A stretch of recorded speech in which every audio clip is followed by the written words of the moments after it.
Hello again, my friends. It's story time again. And on behalf of Reset Inc. and the 100-day reading challenge and their summer program, I want to share a story with you that I found to be quite interesting. And the name of it is entitled Gertrude McFuzz. Gertrude McFuzz. So let's begin. There once was a girl bird named Gertrude McFuzz, and she had the smallest plain tail ever was. One droopy droop feather. That's all that she had. And oh, that one feather made Gertrude so mad. For there was another young bird that she knew, a fancy young birdie named Lula Lee Loo. And instead of one feather behind, she had two. Poor Gertrude! Whenever she happened to spy Miss Lulu flying by in the sky, she got very jealous. She frowned and she pouted. Then one day she got awfully mad and she shouted, "This just isn't fair! I have one. She has two. I must have a tail like Lulu."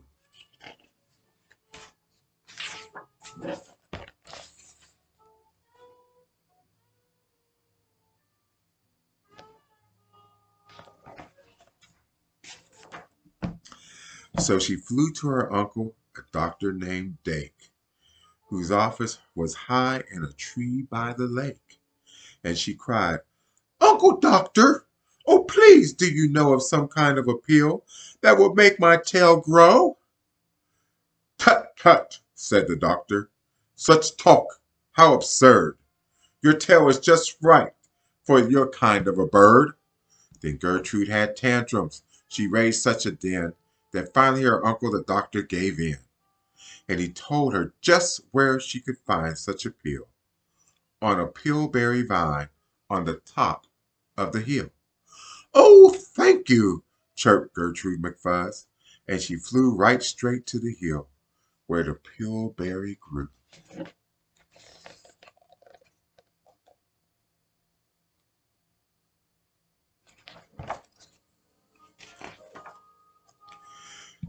Yes, there was the vine, and as soon as she saw it, she plucked off a berry. She started to gnaw it. It tasted just awful, almost made her sick. But she wanted that tail, so she swallowed it quick. Then she felt something happen.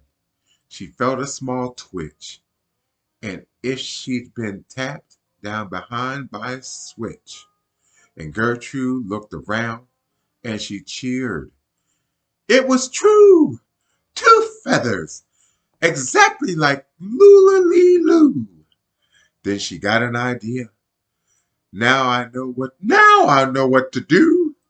I'll grow a taller tail better than Lula Lee Loo. These pills that grows feathers are working just fine." So she nibbled another off of the vine.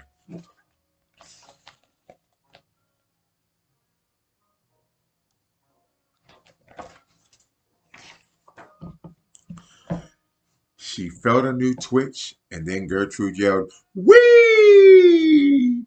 Miss Lulu has only just two. I have three." When Lulu sees this beautiful stuff, she'll fall right down flat on her face. Sure enough, I'll show her who's pretty.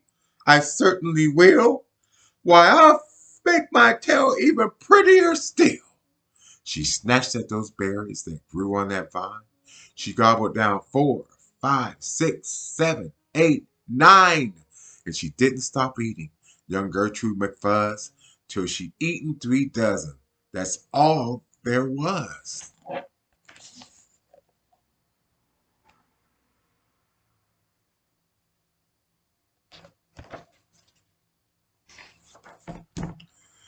Then the feathers popped out with a zang and a zing.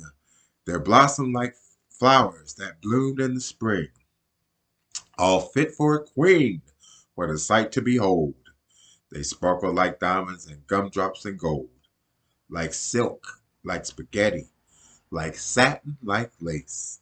They burst out like rockets all over the place.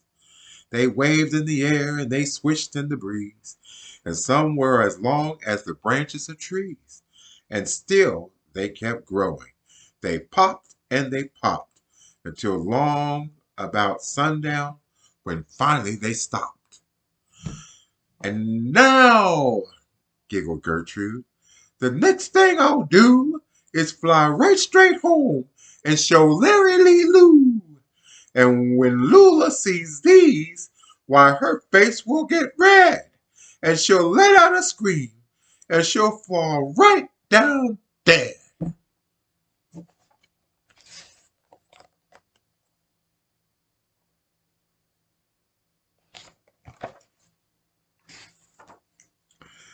When she spread out her wings to take off from the ground, but with all of those feathers, she weighed 90 pounds. She yanked and she pulled, and she let out a squawk.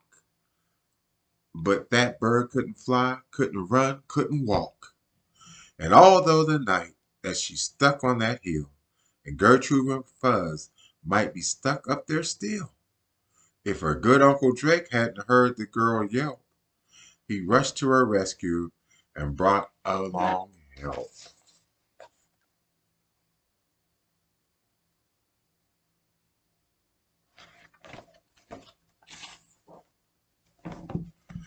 To lift Gertrude up almost broke all their beaks, and to fly her back home it took almost 2 weeks. And then it took almost another week more to put all those feathers. My, Gertrude was sore.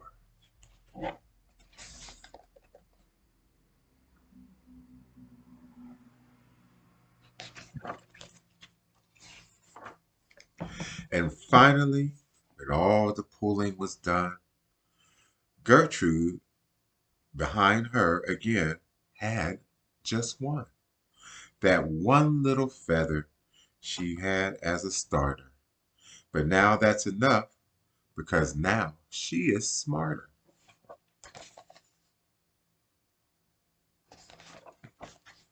Well, that's the end of our story, my friends. I hope you enjoyed it as much as I did reading it to you. And until we meet again, have a blessed and safe summer, and I will see you all soon. Bye bye now.